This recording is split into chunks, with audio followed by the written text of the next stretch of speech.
I remember the one question that we kept asking ourselves is, what if we fuck it up?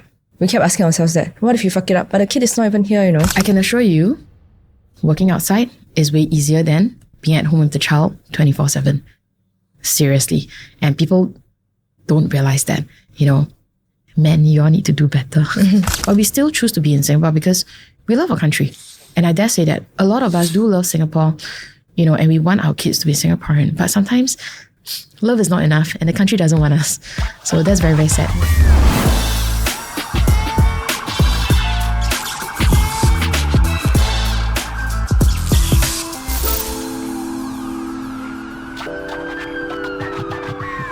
Welcome to Clean Your Toilet podcast. My name is Ching and I am a community builder at Proud. I've also been involved in the Pink Dot Organising Committee for more than a decade, and also more recently started a group called Proud Parents, which is a group for rainbow families. We provide resources, and also community support for one another. And last but not least, we are queer moms to a 2.5-year-old toddler. And this is my wife, Collie. Hi, I'm Collie. I am the director of Proud. Proud is a LGBTQ platform, and most recently we have actually launched our community app at www.proudapp.com. So we're very excited to share more later. And like what Ching mentioned, we are proud queer moms to a toddler. Yeah. So we will also share more about her later. Yeah. Hi, my name is Ming. I'm an entrepreneur. I'm also a coach and also a filmmaker. Other than that itself, I was the brainchild and creator, behind this whole concept of Clean Your Toilet podcast. So thank you for joining us this morning. No problem. Sorry, we had to drop the kid off, so we were a bit late. Right. Yeah. So how was it like, being a queer mom? What was the experience like for you? Maybe we can go all the way back to the start when we were thinking about whether it was possible. So do you have a whole week to talk about this? Yes, so we need to stay for Actually, a whole week. we do. Maybe we just go back all the way to the start where we sat on our couch and we looked at each other and thought to ourselves, is it even possible for us to be queer parents? And at that point when we asked that question, COVID happened. So the lockdown happened, no travels could be made. And as you know, you can't do it in Singapore at all. And so our plans were put on indefinite hold. And we thought to ourselves, that's it. We're not going to ever have this chance to be queer parents. There's just no way that you could do it here in Singapore. And, it was very uncertain for everyone. Yep. And then COVID, the lockdown lifted, Yep. right? The borders opened and then... Yeah, the doors open and then we were talking about it and we say, hey, actually there is a chance for us to do it before I get a bit too old. Should we fly over and see how we can make it happen? So eventually we were very fortunate to get an appointment to meet the fertility specialist. And then we kickstart the process from there. And it was quite a journey. Won't go into the details, from anything like a threatened miscarriage to a lot of anxiety during the waiting period to figure out whether, we succeed or not. And then finding out on Christmas Eve, I think, that, hey, we succeeded and we were very lucky for it to happen on the first try.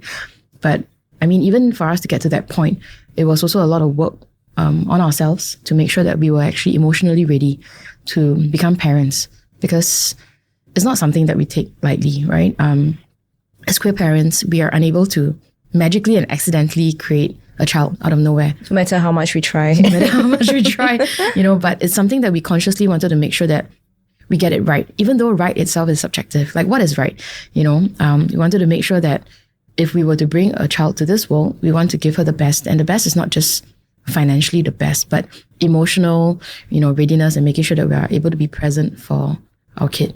So there was a lot of work to get us to that point and also to make sure that, we are resilient and able to handle what's to come. So, yeah, that's it. Then, boom, 2023. And I remember we kept having all these conversations throughout the process, because even when we were in the process of, choosing the donor, we had to go through multiple rounds of counseling, not for us, but actually for the child, right? We needed to be aware of how our decisions would eventually affect the child. And I felt that this process was really enlightening, does every like prospective parent go through that process? I mean, it was really incredible. Like you are thinking about the child even before the child is here. So you're thinking about how it will affect them socially. The donor that you choose. You're thinking about the fact that we are two queer moms. How would she be able to accept that? So all of these questions we had to ask ourselves that. I remember the one question that we kept asking ourselves is, what if we fuck it up?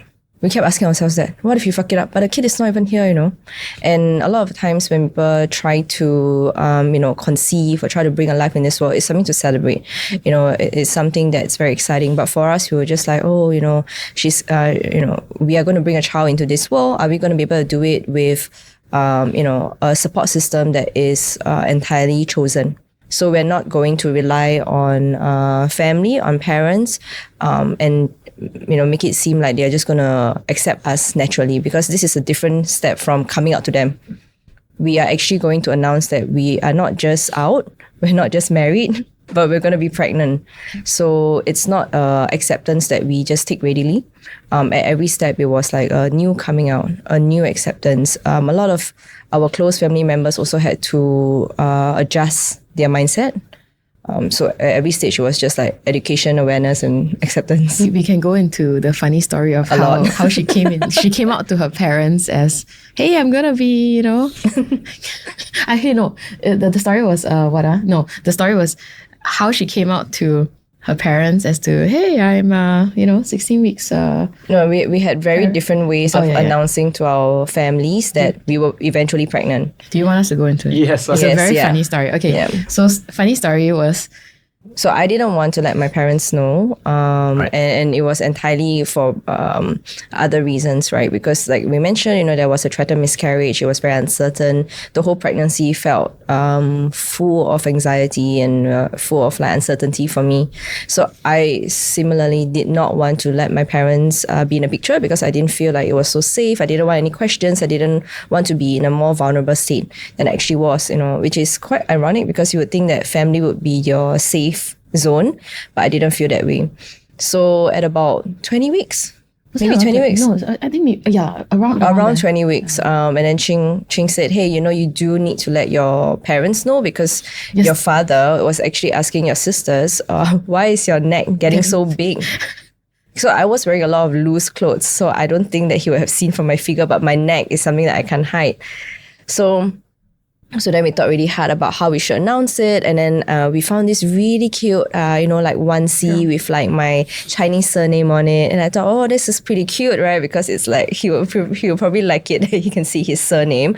We added a sonogram to it, and then we gave it to him over dinner. But mind you, it was after we had finished eating dinner, because the food was delicious. Right. You will want to finish the food first. So we asked for dinner. And then they were like, man, they're probably going to try to announce something to us that they are married or something, right? No, throughout dinner, it was really funny. It was fraught with anxiety. The whole dinner was just so full of tension. I couldn't eat. Yeah. I was just like, oh my God, how are we going to tell them? Are they going to kick us out? Are they going to disown her? Things like that. I was very worried in my mind, because doomsday prepper, right? I constantly have these things in my head. So eventually, we gave them a little thing. We're like, okay, let's finish dinner first. And then they were like, all right, what is it? It's okay. Don't need to tell us anything. And then we were like, no, we want to tell you something. So we put it in front of them. And then I remember your dad was like, okay, all right, see, open. Then he picked up the little baby romper with the surname, the it's Chinese so surname small, on it. that romper was and then so he looked small. at it, and then he looked at the sonogram, and then he was like, you're pregnant? And then she said in one breath, she said, oh yes, I am 4 months pregnant. Oh, by the way, we are married too. And I was like, oh my God, wow, you couldn't soften the blow for your parents at all. That was incredible. Yeah, one shot. And she just gave it to them. That moment, her mom looked at us, and her mouth didn't close for about a good 10 minutes. And then I saw tears trickling out, like she couldn't speak. She generally could not speak. But your father was very sweet the entire time. He composed himself, and then he said, look, even though both of you are women, it's very clear that, I will need to look after her, because I'll be working, and I will need to kind of like provide in a way and make sure that we are both safe and looked after.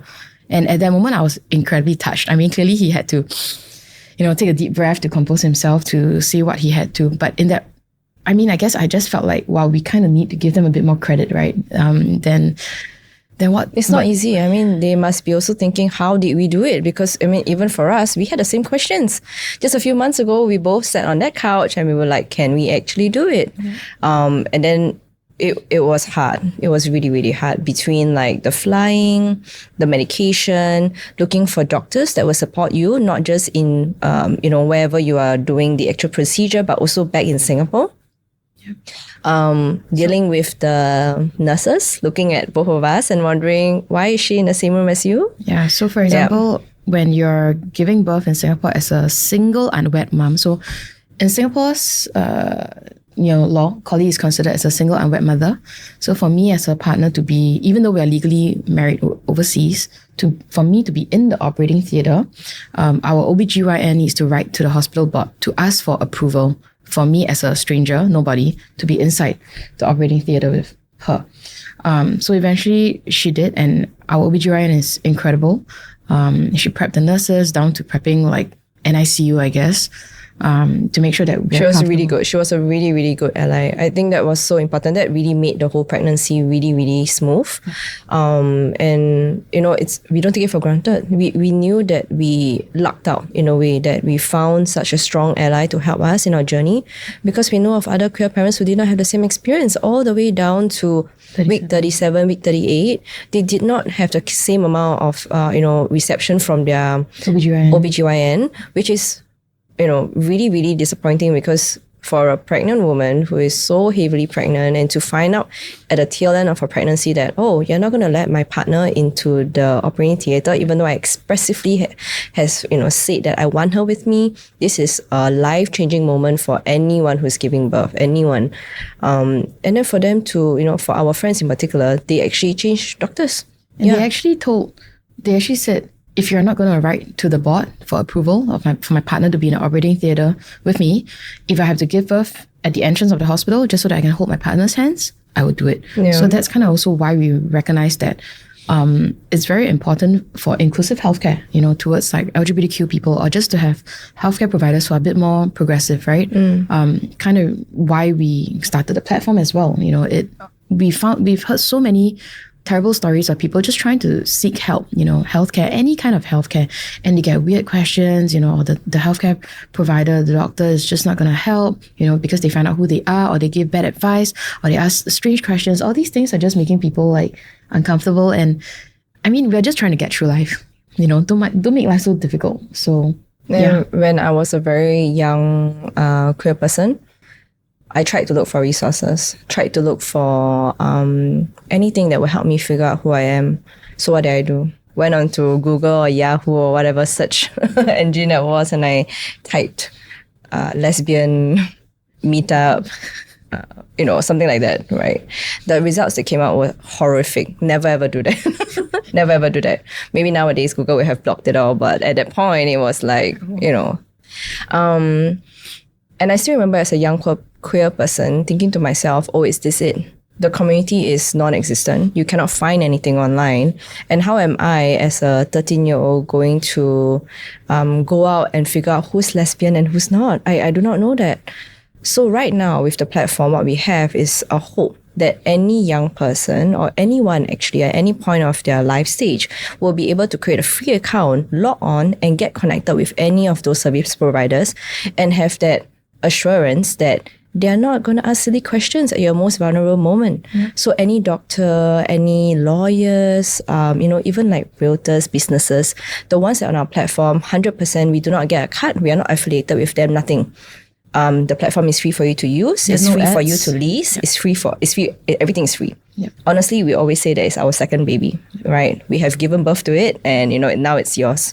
And so we always say that use it, because if you are a queer person, or just anyone who just want anyone to support you during this very pivotal life stages of buying a house, going to a doctor, facing legal issues, these people are there to help, and they have made the pledge that they will be allies, that they will support you. Yeah, I've always said that our platform was created out of necessity. The goal is not to have 10,000 users, active users at any time. You log on and use the platform because maybe you're unwell, maybe you need support, maybe you need mental health support, maybe you need to see a doctor for whatever reason. Maybe you want to figure out how do you protect your family, get your will and your LPA done. Maybe you're looking to rent safe housing, Predominantly, the listings on the platform are for rental because we know that a lot of young queer people are trying to move out and find safe housing. So landlords are able to just do a room rental directly to another person, and they can just click and reach out and ask whether it's a good fit or not. And then similarly, if you happen to lose your job, you're unemployed, you can log onto the platform, click careers page of companies that are inclusive. So you're probably going through something. That's why you need to log onto the platform, right? But in an ideal world, this platform wouldn't need to exist. Of course. In an ideal world, we wouldn't have service providers that would be letting their own personal beliefs, their own personal biases take over what they have actually promised to do for their jobs, right? Why would a doctor reject you because of her background? She's not supposed to. She's supposed to be giving you the same level of service that she would give to any of her other patients. But we don't see that. And we always have prospective parents or, people come up to us and saying, hey, I've had a really bad experience with this doctor, this therapist, this counselor. What can I do now? And I want to tell them, that's not everyone. There are really, really good inclusive service providers that will make a difference in your life. Because once they see the wrong people, they get so disheartened. They think, wow, there's something really wrong with me. That's why I'm not deserving of this help, of this service. No, it's not that.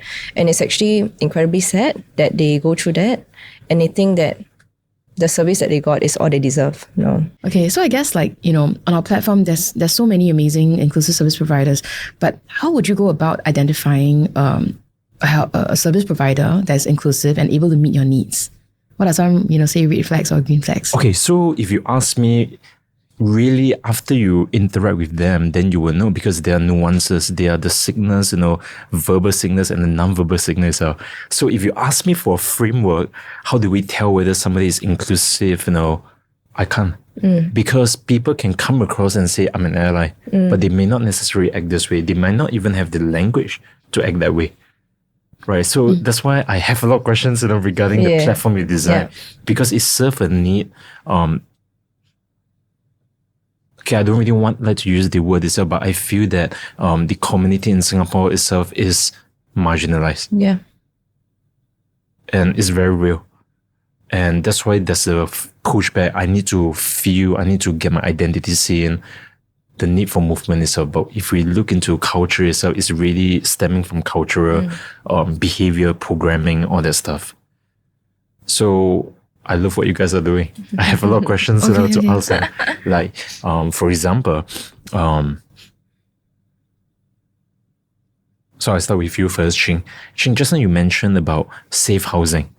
I'm very curious. So you guys set up a system itself and the realtors actually spoken to the landlords ahead of time. Okay, so predominantly on the website, so we don't list realtors. I think there's also a conflict of interest because I myself am a realtor. I'm not looking for business on the platform. Right. It's meant for queer landlords, for example, to list a room rental. Right. Okay.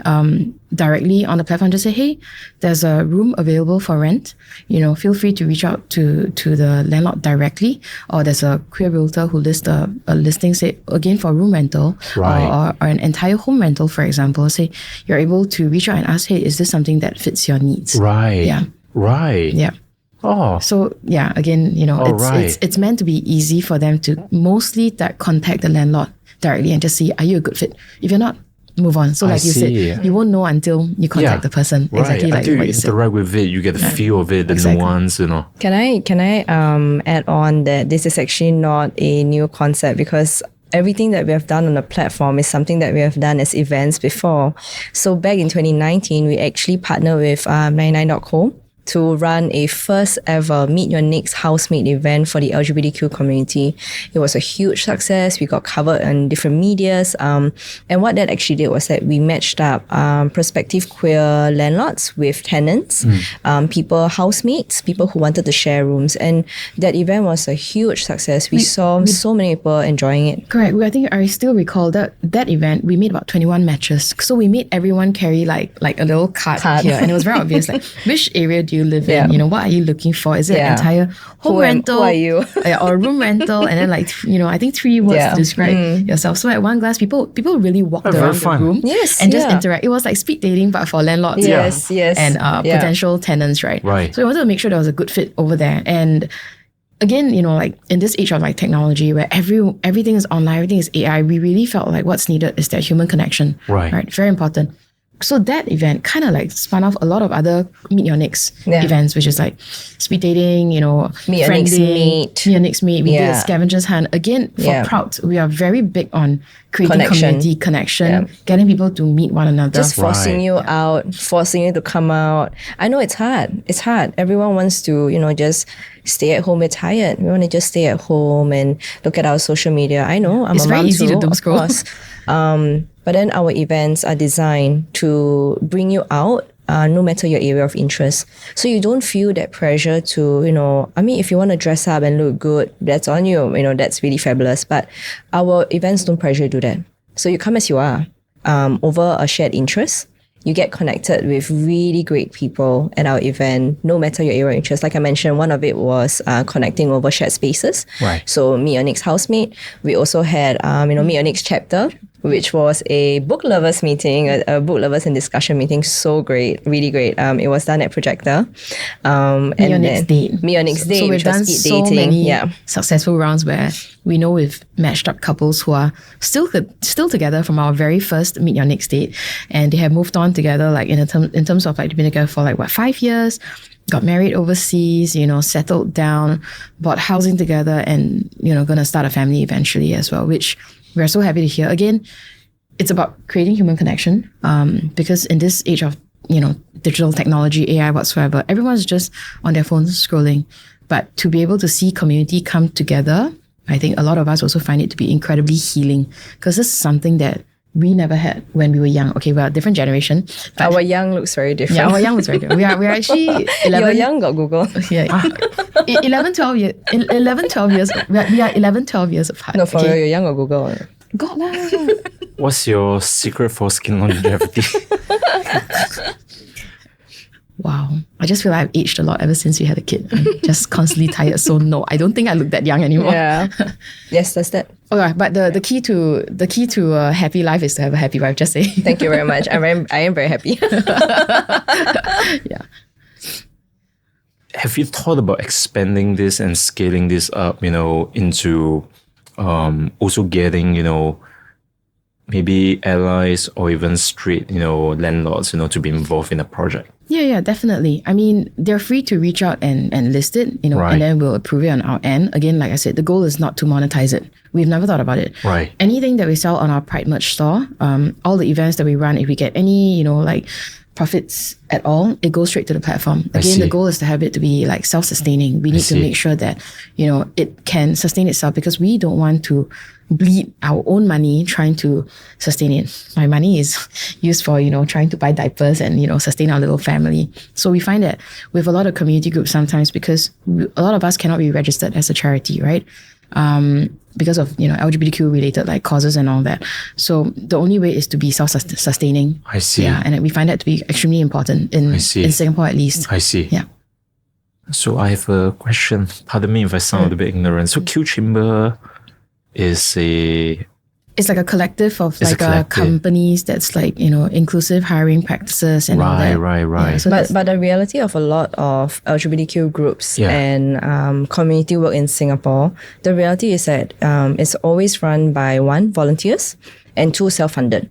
So even though on the outside, you know, we look like we are so prolific and, you know, we have copious amounts of energy to run so many events and so many initiatives, a lot of the times is self-initiated and also self-funded. And we do it because there is a need. So I always tell Ching, I say, you know, at the end of long months, and we look at ourselves and we wonder, why are we doing this? We are so tired, right? And, you know, sometimes like for the events that we run, we want to keep it really accessible.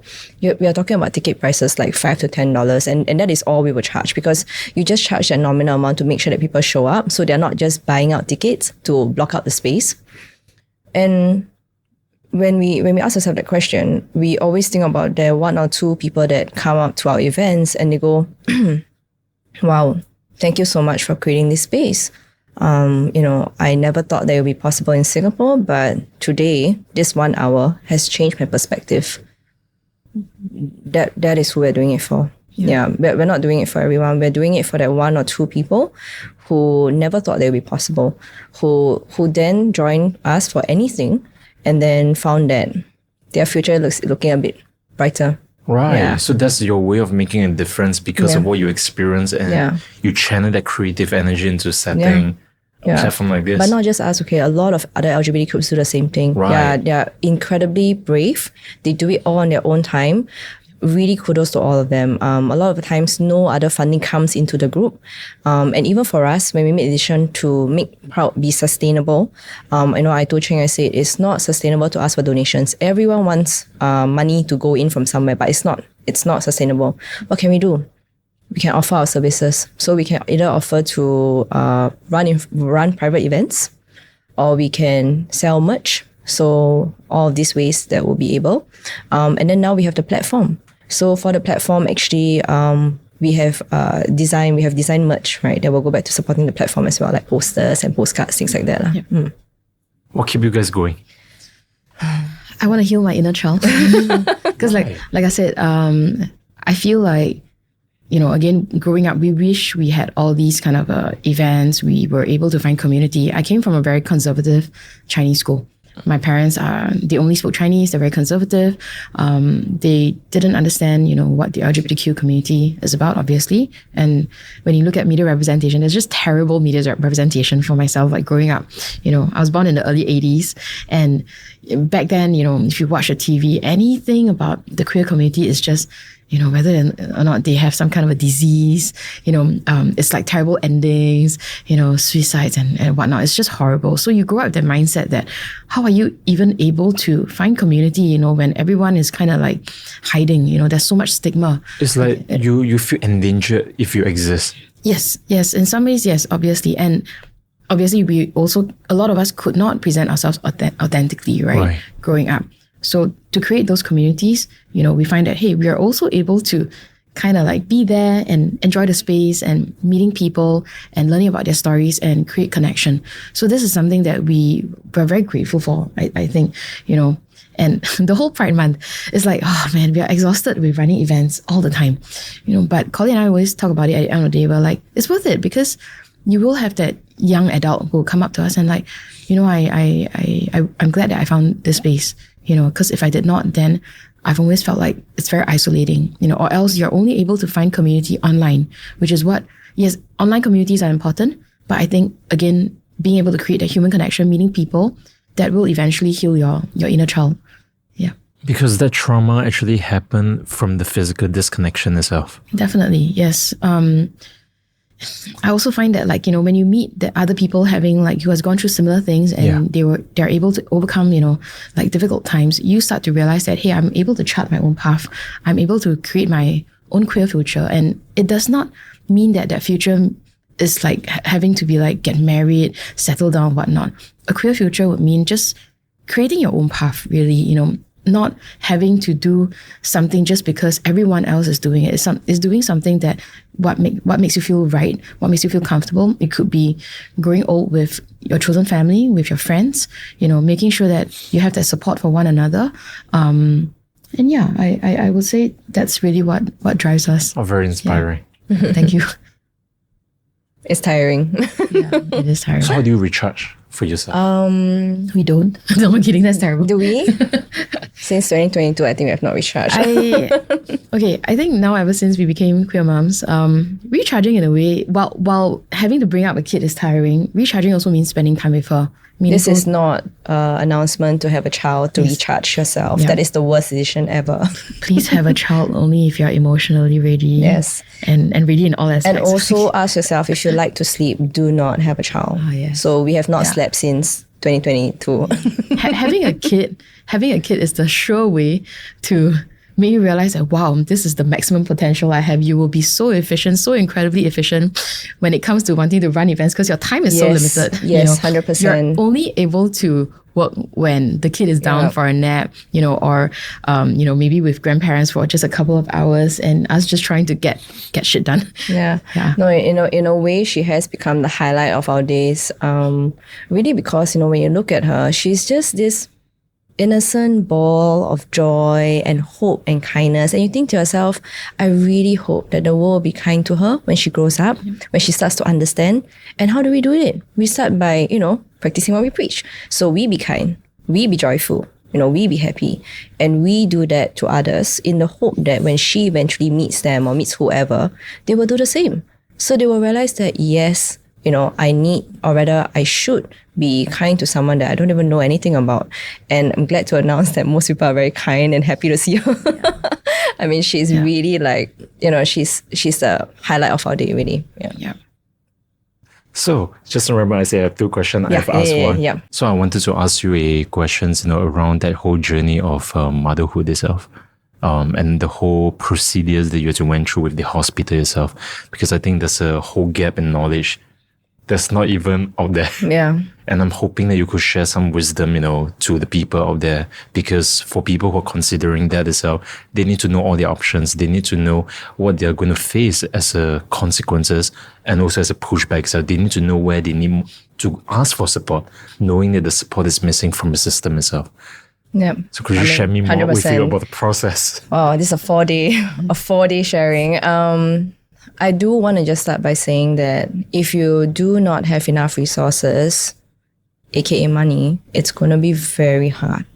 And the main reason is because you will not be able to do it in Singapore. And that's not going to change in any time soon. So you do need resources set aside so that you can go somewhere else to achieve what you want, right? And sorry, can I add? Yeah. It's because as single unwed women, you're only able to freeze your eggs now in Singapore, but you cannot use it. So hence, if that's the case, then it will only make sense to get the eggs frozen. Get your eggs frozen overseas before you come back, and then eventually use it overseas again. And then if you want to come back and give birth, then that's how it is. But as single unwed women, it's a challenge to get these things done in Singapore. Yeah. So just to be even more clear, right? Egg freezing and egg implantation are two different things. When you extract your eggs and you freeze it, that is one thing. And of course that you can do it in Singapore. But then when you eventually want to use those frozen eggs, you need to get either the consent of a man in your life, preferably your husband. But if you don't have a husband, and in many cases, we just would not, you would then need to move the eggs, if possible, to somewhere else in order to do the implantation, to make it into an embryo and then be implanted into you. And that place could be somewhere as close as, any of our surrounding countries, or it could be as far as the US. It could be that far. So it really depends on where you want to go. So after this whole procedure is done, and it's not, the best advice that I got is that it's not a sprint, it's a marathon. Because every implantation, it not just costs money, but it costs time. It's time to your cycle. And then after that, you also need to go through that emotional roller coaster, right? It's in me. Oh, it's not succeeding. It's in me, right? This is the roller coaster that I'm talking about. It's not going to be one shot. And we know people who have gone through 5, 6, 14 times, just through this process. So they haven't even gone to the process of pregnancy yet. So when we talk about pregnancy, and that's when a lot of us come back to Singapore, or, and then we start to slowly, let the baby do its thing. That is when you need to find an OBGYN to take care of your every step, right? And in our case, we are lucky because the OBGYN has known us for a while, and she's a really, really good ally. So, from the start, she has, been a really great support. She gave me really solid advice, and I was so anxious with the threatened miscarriage. I kept meeting her. She even told me, yeah, no worries. You can come in at midnight. If you're feeling anxious, just come in, really, really great. I needed that. There are also, like we mentioned, other prospective parents, parents in making who did not have the same experience, right? So maybe they went to see an OBGYN. The OBGYN did not make it clear beforehand that they will not be able to support them throughout or to the end, and they feel very anxious. And this is private. This is what I'm referring to, private healthcare. There are also parents who go into the public healthcare system and they don't get to choose who they're going to meet. Maybe every week is a different doctor. So if every week is a different doctor and the doctor's looking at you and your partner and the doctor's going like, who's that? You are forced to come out every single week, every single time you go and get medication, every single time you go for a blood test and they ask you questions. Who is that? How did you get this baby?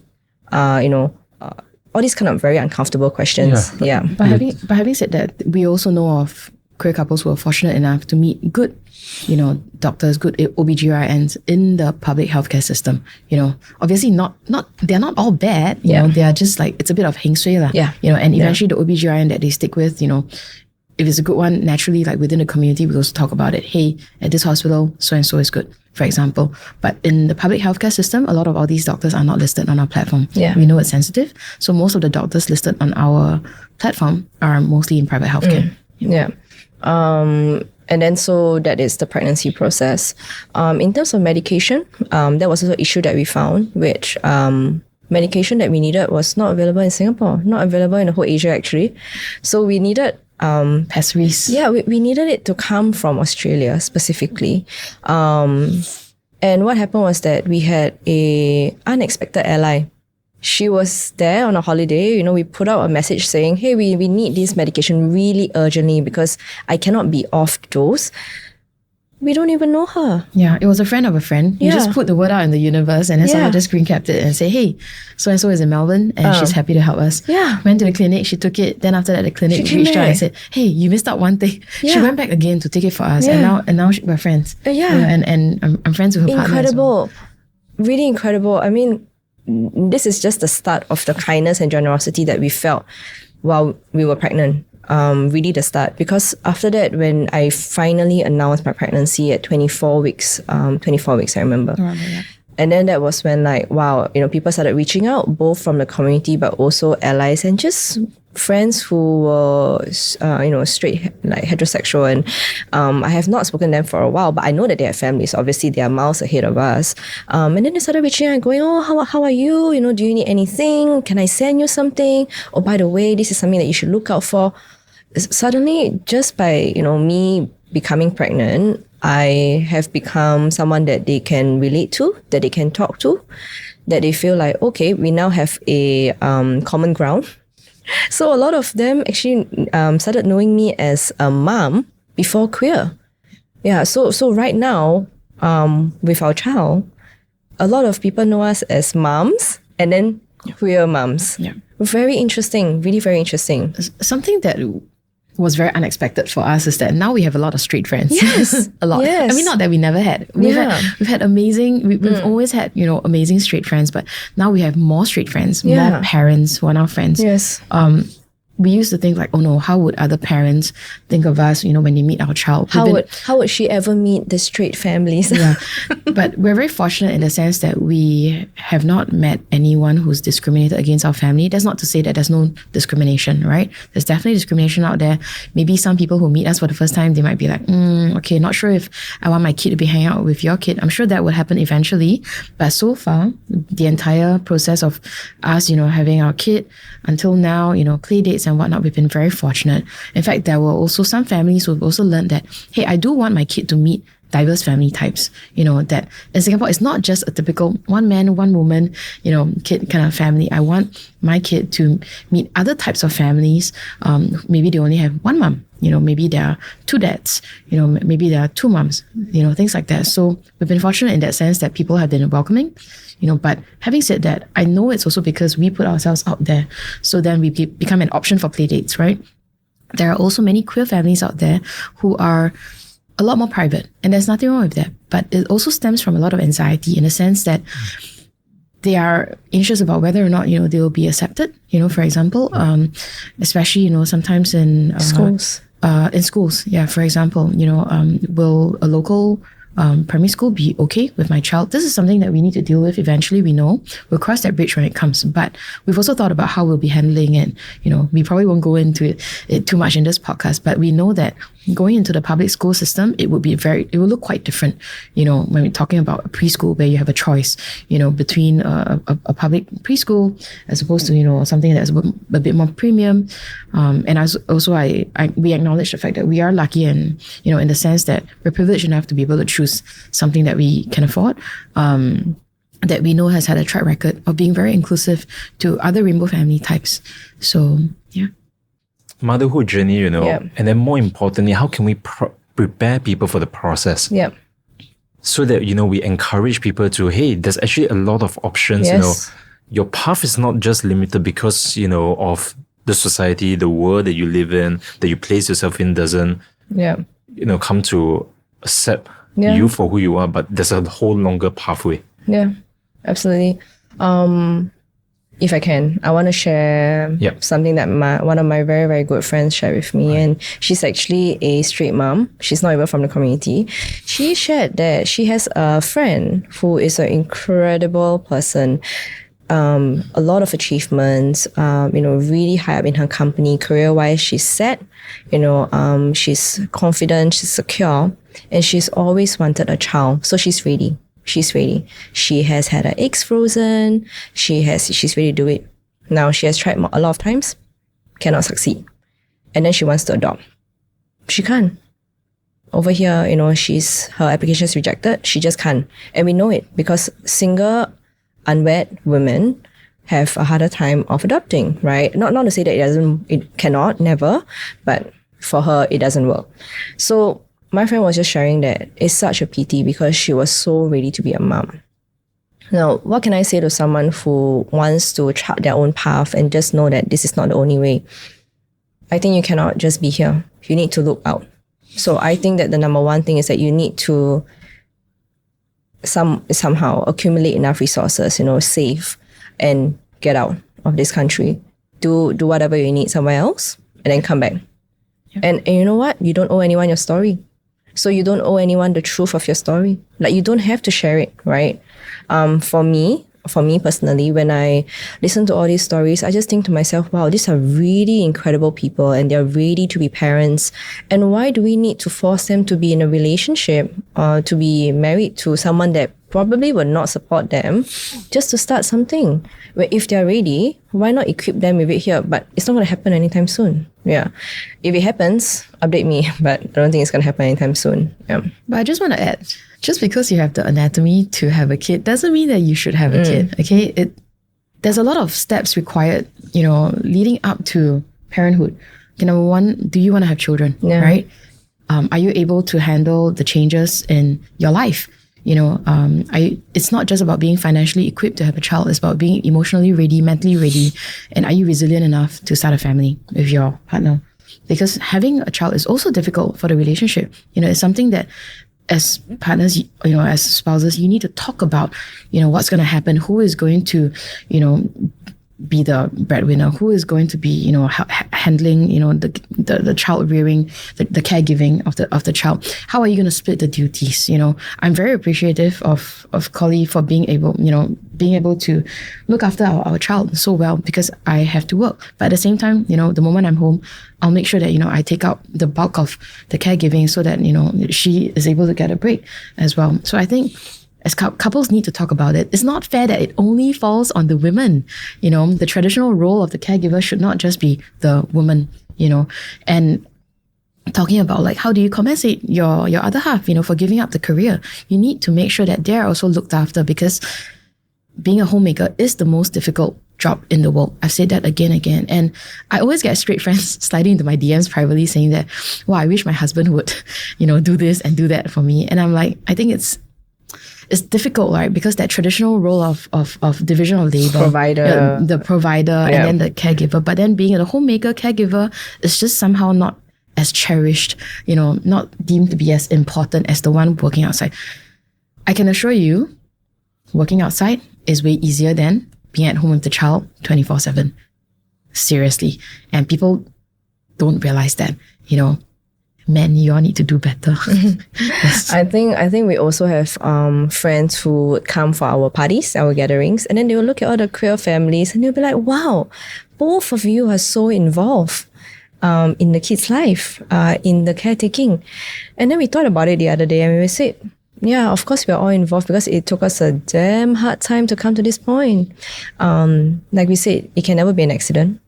It can never be a sprint. It's going to be a marathon for every single family, every single queer family that you see. And so when the child is here, we are not going to just let the child, bring up itself. We are going to be so involved. We are going to be so in love with the fact that they are here. We are going to care so much about what they do, about what they eat, where they are, because we don't take it for granted. Yeah. We are also going to be much better versions of ourselves. Yes. Yeah. Bring the best. I mean, best again is subjective. Yeah. We have to bring out the best versions of ourselves to our child because we want to make sure that, they are able to learn the best things, trying to break that trauma, that intergenerational trauma that we've had to deal with, growing up. Again, a lot of our parents were just doing the best that they could, right? But I think it's important that we recognize those patterns, try to break it, not say, or try not to say problematic things, right? That we've always heard growing up and model those behaviors. So, try our best to eradicate that. And then hope that our kid can learn to be the best version of themselves as well, for their future partner, if they have a partner, for their future kids, if they want to start a family. Now you can finally ask me questions. Yes. So what have you done, with like couples coming to you or like a person coming to you to say like, hey, I really want to be able to heal myself or fix myself. How do I go about doing it, especially, coming from a traumatic kind of childhood? Okay. So many ways to talk about it. Let's go into the 10,000 years. What if the trauma is not the thing that hurt us? What if the trauma is the gateway to everything? Because if you think about it, when we were a child, we were free from traumas. We were free. And then something happens. Either there's too much of it, our system cannot cope, it shuts down, or there's absence of it. Right? So trauma comes in two forms. Either there's something, the force is so much that the person can't handle, or there's absence of it. The absence of it creates a void. It creates this whole emptiness, which is the root of many of the people's addictions that they have, right? To fill in the hole. Yep. Never knowing what was the hole really about because we think that we have forgotten it. But our body always remembers. Right. So the journey, that's why I really like what you guys are doing in terms of community building, really understanding the system, the structures around it, and being able to implement that at that detail. Right. So that was what I was very amazed by. Thank you. Do you understand where I'm coming from? Yes. Because 100%. structurally, you guys are thinking many layers. Yeah. So it's not just any event. Yeah. Right. You're thinking in terms of how this will change somebody else's life. Right. You're thinking on transformation. I totally agree with you. We've talked about things like, for example, like drug use before. Why do people get involved with drugs? It's because they're trying to fill that emptiness in their void in their heart. It's the lack of societal connection that eventually drive people to use drugs. It's not because everybody wants to be that high and all that, But what if they want to go high? What if the society that we live in consensus reality is so low that it pulls people down into reality and people don't know how to deal with those pain and they need to go into that high. Absolutely. So maybe we need to tap into more of our own madness and that so-called creativity so that we can start harnessing different side of us and start putting things that are really meaningful like what you guys are doing. Because you guys were able to find that channel. And I wish that more people do that and realize that in themselves. Something I feel this is so important. Yeah. No, I in the queer community, it's really interesting because we are always trying to, like you said, that gap, right? Addiction, we don't talk about drugs, but we go backwards a bit. Addiction is a huge problem. Yeah. A lot of us have, like you said, like trauma, family, whatever. And then where do we find comfort? We turn to our various vices, and that's not to say that it's all bad, but it cannot be that's all to it, right? And then after that, you have these days really incredible queer groups coming out, and they can serve one of two things. Like you said, like there are groups that really harness the creativity, and everything done there is so amazing and so productive, and they produce really beautiful stuff from there, like zines and whatever creative projects and stuff. Really, really nice. And the chaos has just an outlet to it, right? And it's beautiful. And then you have the events that we are more in tune, like or the more familiar with, conceptualizing. And it's just events that bring community together. But one cannot do without the other. I always say that. You want to meet people with like-minded interests, and then you can go on and with the support that you have to do something really beautiful. And that, to me, is what being queer is. Where you just have the space to be yourself. One day you can be crazy. Another day you can be controlled. It's okay. Just being queer is just being fluid, right? I think that's what we want to do. We know people who come from our events who start out at one level and then suddenly end up at the other. We're like, how did you get there? Beautiful. Yeah. Am I allowed to shout out to like maybe a couple of community groups doing amazing work? Yeah. So I just want to say like, hey, there's like younger groups, like for example, Longkang Brain. Yes, totally. Longkang Brain is an amazing group, by Nico, Casey, and shout out to them. Mental Health Collective, they're doing very fun stuff, to get people to come together as well. And we love what they're doing. Totally. There's also what they call the Lao Nang LGBTQ community group. It's a newer group called Bold, started by an amazing friend of mine who is also a peanut organizing community member. So it's about finding support, queer aging, how do you age meaningfully in Singapore with chosen family, how do you chart your own path, right? Does it mean that just because you are a single, queer person means that you're going to die alone? It's not true. So Bold is doing amazing work over there.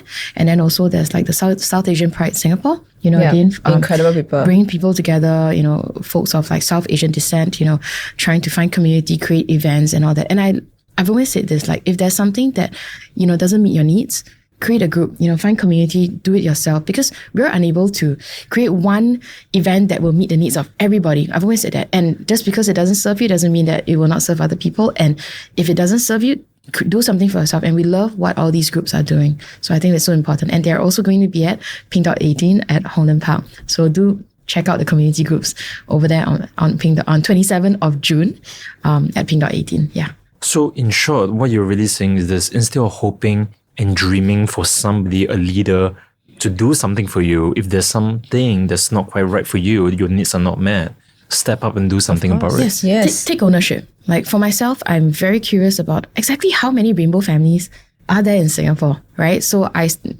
in my moment of madness and because ADHD, right? A couple of weeks ago, I started coding this website and I was like, I want to see if I can create this map of Singapore of like rainbow families. But of course, it comes down to whether people are willing to input their information. So I managed to create a website, which eventually we will also be showcasing at Pink Dot, and I'll be launching it very public. Launching it on our own platforms as well. At the moment, after like 3 weeks of collecting information anonymously, strictly anonymously, where rainbow families input like a bit of information about their families and which district they live in, where they will be placed anonymously in this map. I'm proud to say that we've managed to collect about 63 families, rainbow families in Singapore, lesbian moms, gay dads, queer parents with kids and all that, just for people to have an idea that, hey, we are here, and just because we are not represented on mainstream media, it doesn't mean that we can't present ourselves anonymously to let other people know that we're actually here and it can be done. It's the number one thing that surprises most people. They're like, you mean there are so many rainbow families in Singapore? Well, newsflash, actually, there's even more. But a lot of them are too fearful to input their information as well, especially gay dads, because we know that they go through very different challenges from queer moms. We're just considered to be single. I'm considered to be a single. I'll die a single person in Singapore. Very sad, even though I have an amazing, partner and kid. She is a single, unwed mom with an illegitimate child. We know that adopting will not be possible, or rather, it will be made extremely difficult. Let's just put it there. We won't go into the details of it.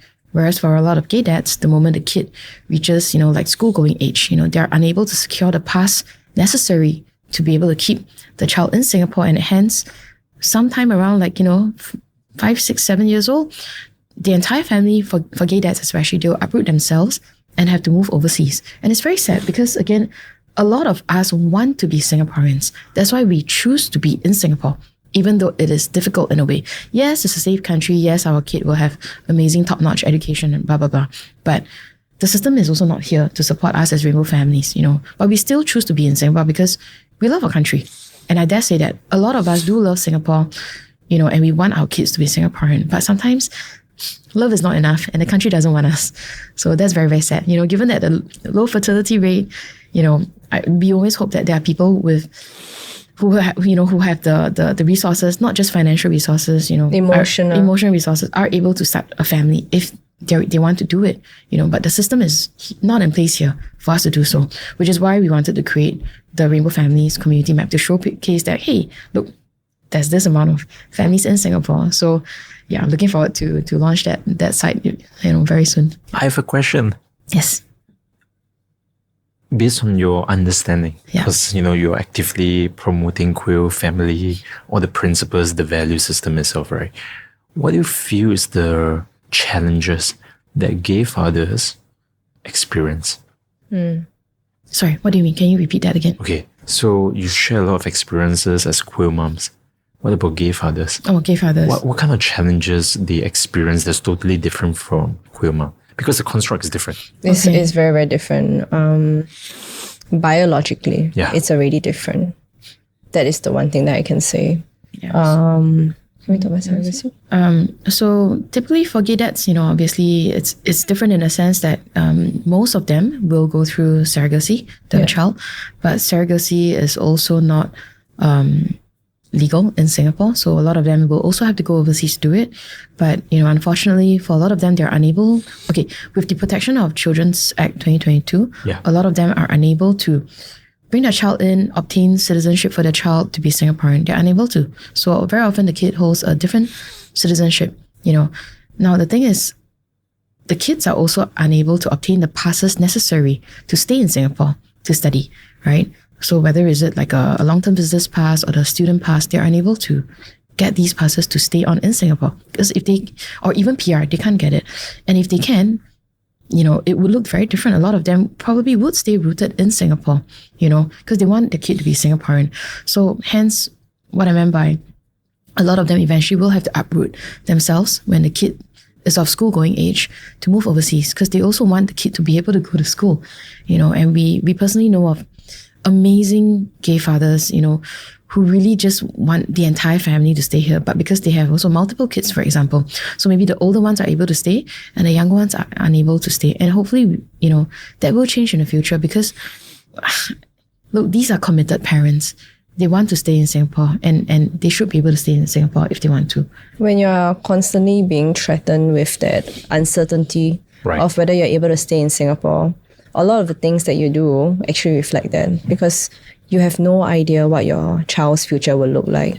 There is always that threat that, you do something that's a little bit more vocal, or you do something that just even shows a little bit more about a family structure, and then your kid's not able to stay in Singapore. Yeah.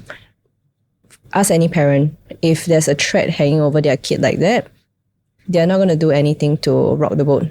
They are going to stay as safe and as secure as possible so that their kid has a future in Singapore, so that their kid will not be made to leave Singapore. Yeah. And that is the threat that a lot of them face. And that's why we don't hear from them. And that is absolutely understandable. You would not do anything to threaten your family, the family that you have worked for so hard to get. For gay dads, it's even harder than us, in some ways. Because again, biologically, obviously they can't carry the child, right? For them, sometimes a lot longer, a lot more tricky, a lot more pricey. Yes, when they finally have the child, they are not going to do anything to threaten that. Yeah, they're just going to enjoy their family, and then they're going to make it work the best as they can. If the best looks like going in and out of the country, just to make sure that they can stay here for longer. If the best looks like they have to uproot themselves, they're going to do it. Yeah. So I always say, the reason why we are out and we are comfortable being out is also because, we know that, or rather, I know for certainty that it's okay. I'm self-employed.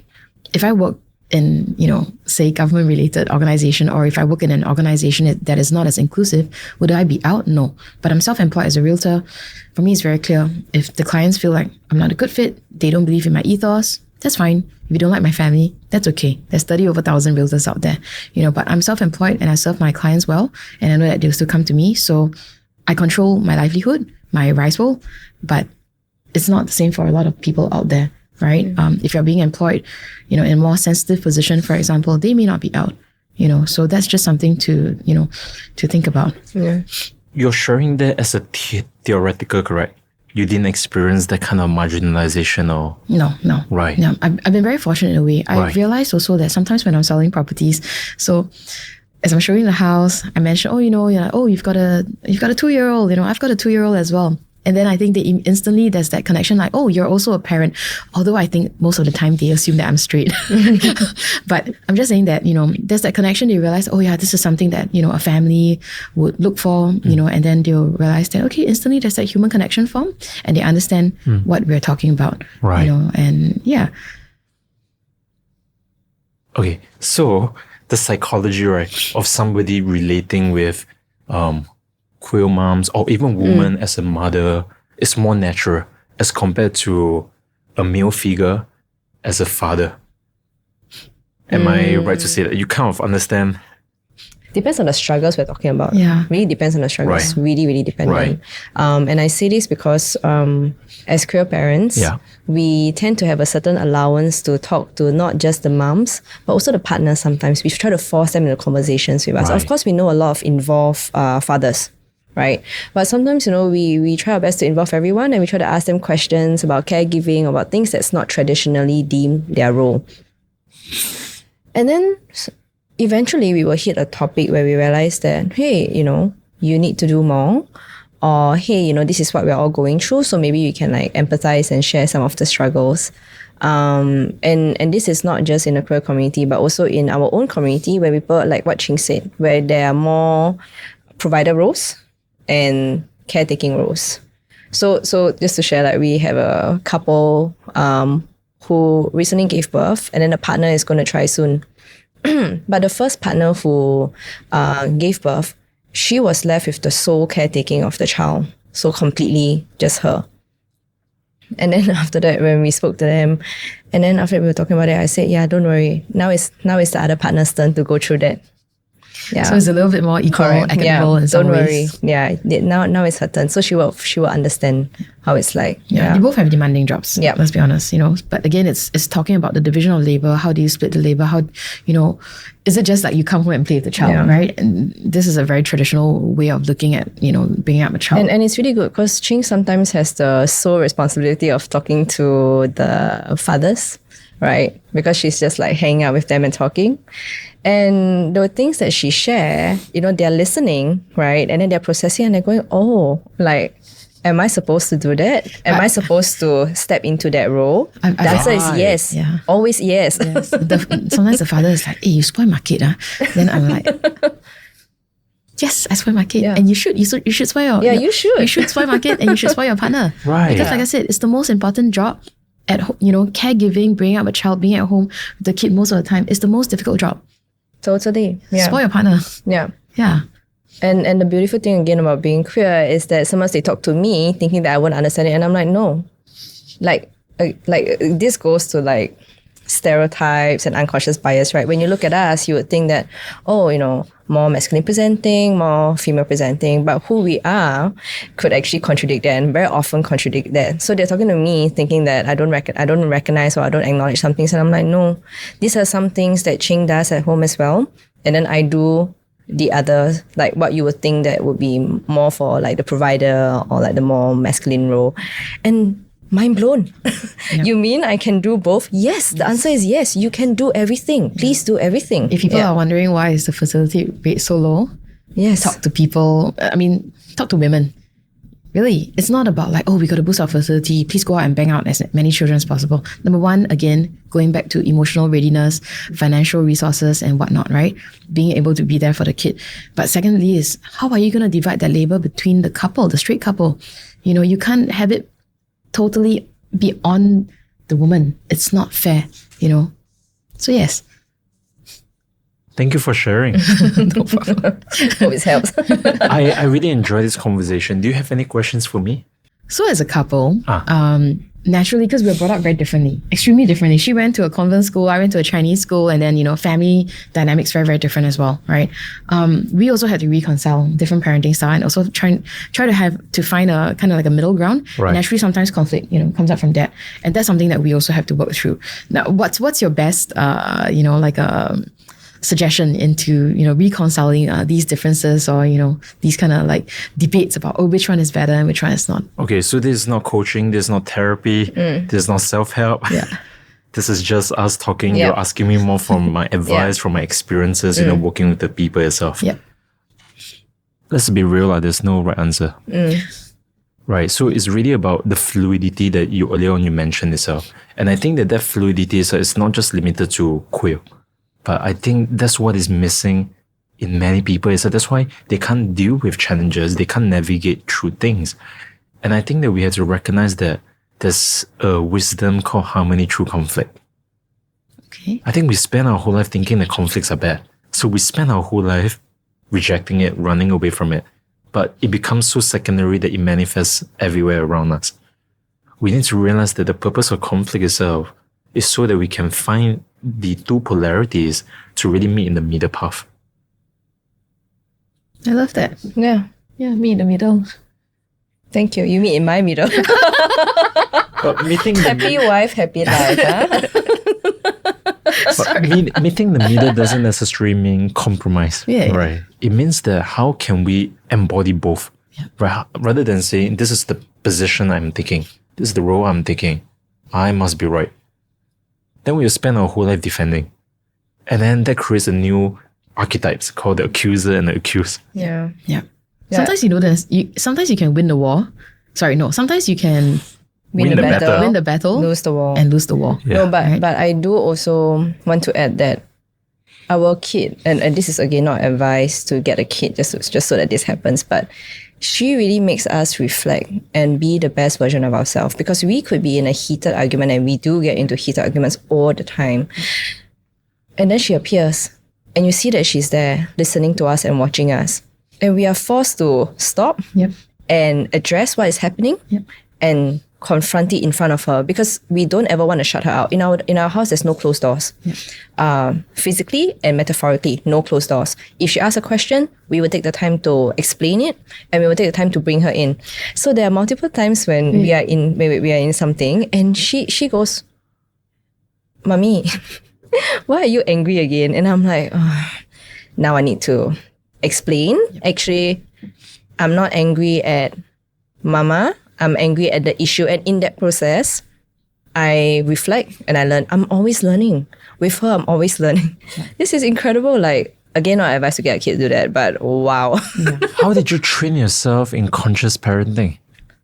I don't think we deliberately train ourselves in. But you kind of force yourself Yes, to force. take awareness, because Yeah. you realize that not everybody is meant to be parents. Yeah. You Yes. say that a lot of times. Yes, correct. Because you see, the way we react, it comes from how we see our parents react at home, right?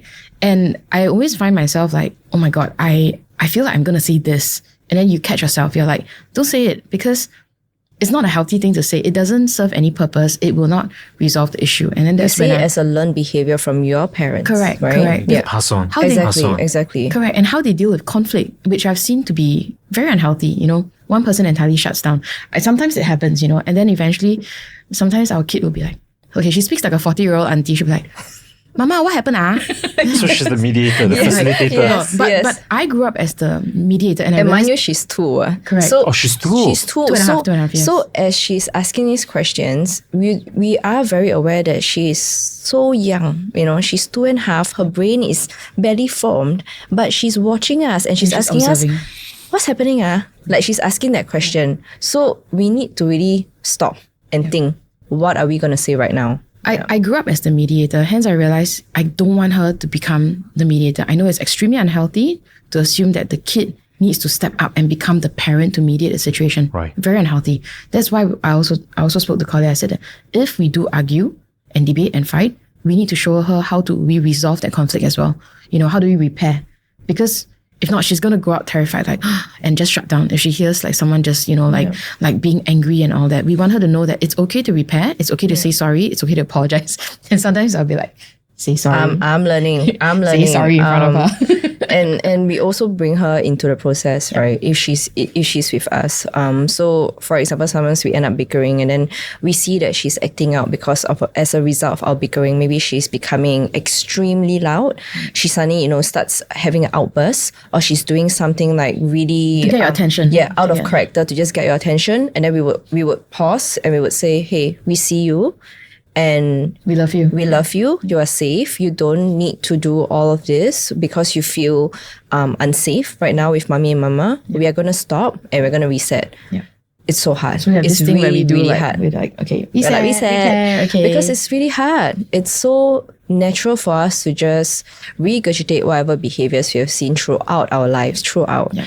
But I always tell Ching, right? And I tell like my friends as well, it's just not realistic for us to unlearn everything in one shot. We just can't. It's totally psychopathic to do that, right? But what we can do is acknowledge that our parents did the best that they can to raise us up. I acknowledge that. And I tell my parents that all the time, you did your best. So I do not expect you to unlearn everything. But you did that so that I can learn from your behavior what to do and what not to do. Yes, exactly. Then I will move on. And then my kid will actually learn that as well. Yeah, so. Not bad. We actually avoided saying her name for a very long time. I also want to add, like, I spoke to my therapist, Andrea, for close to 2 years. Shout out to Andrea. She's amazing. And we talked about, is it right for us to have a child? I said, I am so traumatized sometimes when it comes to certain things. I really don't want to pass it down to, our future kid. And I remember my therapist told me, she said, you can't stop that. No matter what you do, there will be something that's being passed down, but it's how do you deal with it? How do you cope with it? How do you cope with conflict? How do you catch yourself, when you find that you are reenacting certain patterns and be better? And then that was when I realized, okay lah, fine, gonna be traumatized anyways, but how do I make it better? If I find myself in a situation where I'm modeling certain behaviors that I've learned from the past from my parents. I just want to moderate this a little bit for the audience itself, that the conversation that we're having now is not just a conversation for the LGBTQ, diversity, yes, of course. LGBTQ plus. It's for anybody who wants to be a parent. Yes. Yeah. Yes. And most of us, we are not trained to be parents. No. It's very hard. Right? It's That's hard. not inside your education system. No, it's hard. And Your education system promises you that you need to be in a family unit. Yeah. You need to marry to a certain type of people and you need to stay together. So there's a lot of societal shame that get passed down. If let's say you come to realize this is not the love of your life, it's not working out, and you parted ways, that's shaming. Yeah. And a lot of the times they're young. They're so young. I find that there's a lot of pressure in Singapore for a lot of young straight folks to, okay, let's quickly get married because I want to move out and I want to BTO. So tied to housing. It's tied to housing, and it's not healthy because again, your prefrontal lobe is not even, this is not even developed, until you're about like mid-20s, right? You're unable to model very healthy behaviors, how to resolve conflict healthy and all that. So how do you expect all these people in their early mid-20s to get into a marriage, quickly get married, just have a child? Yeah. It's difficult for them as well. Yeah. They are not emotionally ready. But having said that, I also recognize that there is a biological clock, whether or not, we like to think of it, as women, right? It does get a little bit more difficult. It does get a little bit more difficult to conceive as well, later on in life because your fertility clock is ticking, right? But we need to find that balance, and I really feel that the balance is called egg freezing if you're married. Yeah, egg freezing. Yeah, you freeze your eggs at a much younger period. You let your internal workings fully develop. Let your relationship develop as well. Ask yourself, is this a relationship where you want a kid? If the answer is yes, take the egg and start the process. You can freeze the eggs. Just use whatever you can, like the resources that you can. And sorry, caveat, this is for heterosexual women who are married because they will be able to use those resources. And a lot of them, like what Ching said, tied to housing, right? So you have a financial bond. You have kids in the future, you have dependents, and then when there's very tricky power dynamics, you can't get out of it, and it's so hard. And I know again, incredible people who say things like, wow, I did not realize that he would be such a hands-off partner only after the kid is here. But these are the things that you need to discuss even before the kid is here. We hear it very often, and I think it's just, again, something that people need to talk about if they want to start a family. You cannot, again, the burden should not only be on the mom. Again, I know that there's a lot of good fathers out there, but there's also a lot of very hands-off, neglectful fathers out there, and they do need to do better. And then that became a role that society thinks that it's normal to do that, and then you get passed down and passed down. Yeah, because for parents, we become so isolated, and then what are you doing? You are looking at people on social media, right? And then who are the ones on social media actually?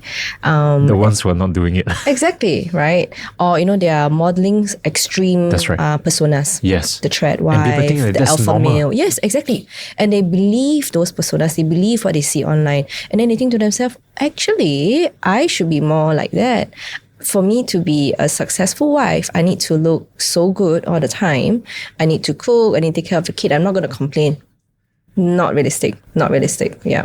You need help. Like, everyone needs help. Everyone needs support. And you don't need to look fabulous all the time. Yeah. These people, they probably have like a group of support behind them, behind the cameras.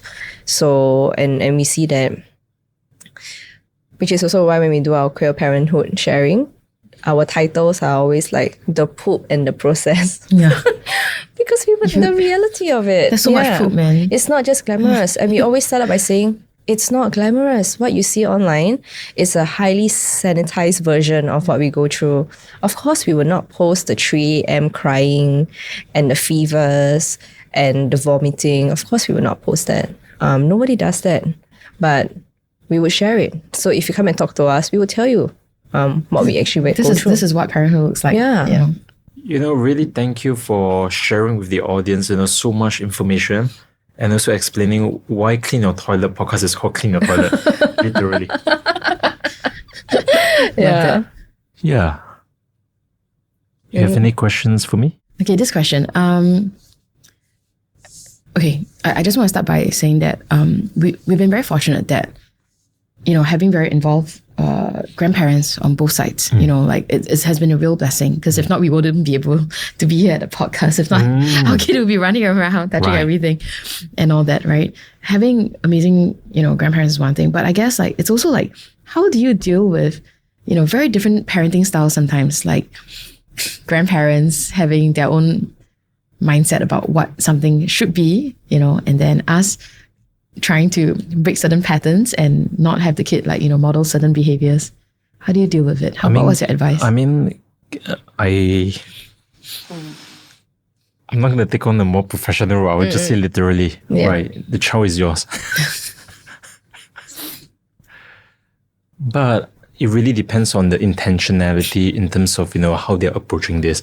Are they looking at taking care of the kid just like how they were taking care of you, thinking that you're that young version of you, and then trying to reminisce, those moments itself? Or are they really stepping in that consciousness? It's easy for people to fall back into the autopilot. Yep. Right? Especially when they didn't live their life and they have certain regrets. Right? They wish they could have done something for you. So they overcompensate by doing that for another person, thinking that will make it up for you, but it doesn't. Right? It triggers you even more. Yes. Why do you do that? Yeah. That's not what I want my child to get. Yeah. Right? So how do you draw the lines? Very challenging. It's not a black and white answer. You just have to navigate it. You just have to communicate, coordinate, communicate again. Yeah. Values need to be clear. But what happens if you try to communicate your values but they're not ready to receive it? Another issue. How to solve that? No textbook answer. Yeah. Just be like me, 1 in here and 1 in out. Because I always tell her, we need to lean on them for certain periods. When you want to lean on someone, they're not going to appreciate you constantly nitpicking. I mean, we don't like it from our parents. Obviously, we can't do it to them, right? So if there are some things that we can just let it slide, like for example, things like, for us, we have a very strict no sugar. Very, very strict no sugar. No sugar, no screen. Quite strict. Yeah, no candy lah. No candy. Yeah, candy lah. Sugar in dessert. Okay. Yeah, okay, close one eye. no candies, Yeah. no screen time. Yes. Now, my parents, I know that there will be sometimes, after a good day, they will feel the need to reward. So they will say, oh, come, let us just watch some Sesame Street.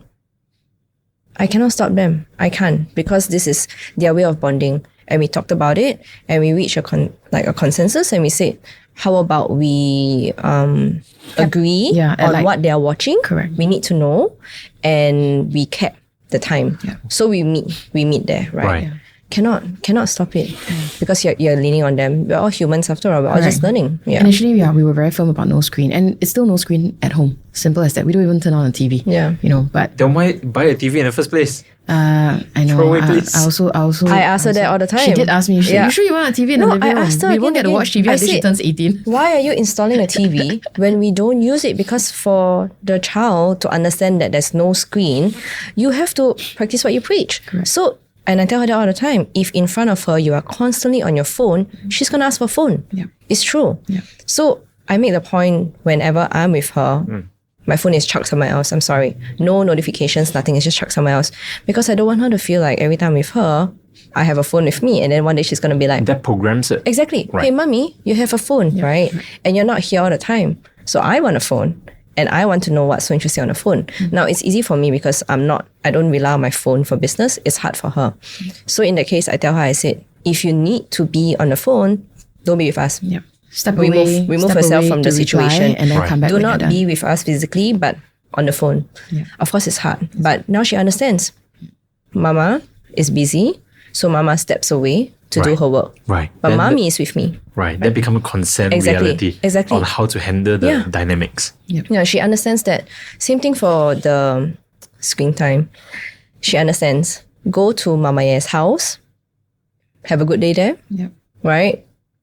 And then you get a little bit of that. She'll get like her bonus 10, she understands 10 minutes it. She understands it. Yeah, she'll get her bonus like 10 minutes Sesame Street at the end of the night. Yeah. Sometimes it drags to 15 minutes. We're just like, okay, just close one eye. But it also reminds me of like our habits when we were much younger, when TV used to be something that was just like in the living room and you needed permission from your parents to just watch like 30 minutes of shows in the living room with everyone. Right. It reminded me of that.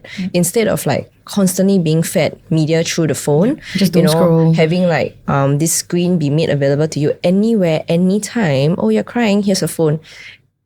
Her behavior with my parents now reminds me of that more, to me, a bit healthier because it's a controlled situation where she just gets to watch something and we know exactly what she's watching. Correct. So she gets like, we visit her Mama Yeye like once a week, sometimes twice a week. So she gets her like her bonus 10 minutes, 10, 15 minutes, each time, which is like in total maybe 20 to 30 minutes, an entire week of Sesame Street. And that's the only screen time she gets. And we find that, hey, it is also beneficial because she's like 2.5, almost 3 now. She gets to learn a little bit of like language and all that. She's not in preschool yet, but we read so much to her that her language has been like, amazing. But also Sesame Street, that itself is a great program for young children, as long as it's not too stimulating and all that. And we get to choose which episode does she want and we cut off when we're going to go. Yeah. And so it's a bonus. It's not an entitlement. Thank you for sharing. You want to say something? No, I want to say that, in fact, if she was here, she'll probably do this podcast better than us. Recently, I did a panel. She was like, Mama. She grabbed my mic during the panel. She was like, Mama. And I was like, oh. No. I know every parent says that, but for real, she amazes us at her level of speaking and her comprehension at 2.5. Yeah, and I was a little bit shocked because I felt you were describing somebody at 6 years old. Yes, the way that she speaks is incredible and she processes things very well. And so, which is why we are forced to relearn our behavior very quickly too. Right. There's no, you cannot just brush it off. She will not let you go. Yeah. That's why we say like, sometimes when we're bickering, you think that they don't understand. At 2-year-old, they understand. They understand. And eventually when they have that language capabilities, they will actually ask you about certain incidents. She does that a lot with us. Yeah. So that's when we realize, all right, we have to catch ourselves and again, just try to be better for her. If not for ourselves, for her. Yeah. If there's a message that you want to actually bring to the audience, especially two directions, right? One is for the people who, you share a lot about people not being able to find their support group, living up to it, creating the support group itself, that's the aspect. And the other aspect is really towards parenting, family. I feel very resonated at a very deep level when you share. Just because you can be a parent doesn't mean you should be. No, 100%. Maybe I'll talk about the parenting one. For people who want to be parents, again, talk things through, make sure that you're aligned in your values. I think values are very important. What religion is the kid gonna have? Do we agree on screens? What kind of food? How parenting styles? All these things really should be discussed before the kid is there. Because once the kid is there, you're just in the trenches, just trying to get by, and eventually you're going to realize that if you don't agree on certain things, there's going to be conflict, right? So discuss whether or not, number one, do you want to have a kid? Just because you have the anatomy doesn't mean that you should do it, all right? Just because the country's fertility rate is low doesn't mean that you should try to contribute for the sake of contributing. It's an expensive, it's expensive to have a child, right? And the commitment is even greater, and it's a lifelong commitment, to have a child. So think it through, discuss with your partner, right? For advice for community, you want to say something? Recently, we did an event where we had this comment that said, I don't really like anyone, so I'm probably going to die alone. What can you say to me? Because we were talking about community, right? And that question was upvoted 4 times. Yes, and that question was very popular with the attendees. And so I looked at that question and I thought to myself and I said, don't worry, even if you don't like anyone, there are people who also don't like people. Find them. Find your tribe. Yeah, find your tribe. Find your tribe to create your own community. Yes. My point is that if you're willing to, in a safe place at the right time, put yourself out there, volunteer at groups, go out to events, meet people, you will find your tribe. You will find your support. I really believe that. I really believe that it will get better. And because of that, and the comment was something like, oh, I'm going to die alone. I want to be alone forever. I'm like, let's be alone together. Come to my events. We can be alone together. The fact that, people are able to express themselves like that is one step forward. That's what I really believe in. There's always going to be a community for you. But the one thing that I want to be quite clear of is just to be kind. Really, everyone's doing their best in the community. Like we mentioned on the way at the very start, a lot of these groups, a lot of these events, self-funded, volunteer run. So everyone's doing it on top of everything else that they are doing. Like for us, we have our kid, we have our jobs, we have everything else that's going on. But still we find that it's so necessary for us to create all of these events, for all these opportunities for people to meet. So anyone who does any of that, just be kind. Even if it's not meant for you, it's okay. It's okay to just not say anything. It's okay to just say, this is not a right fit for me. Let me just go to another event. It's okay. And yeah, if everyone were just a bit kinder, I think that the world would be a lot better. Yeah. Don't focus on tearing each other down. Like we should just be focused on being kind and moving forward together. That's what I'll say. Yeah. Thank you for being here. Yeah. Thank you for having us. Thanks for having us.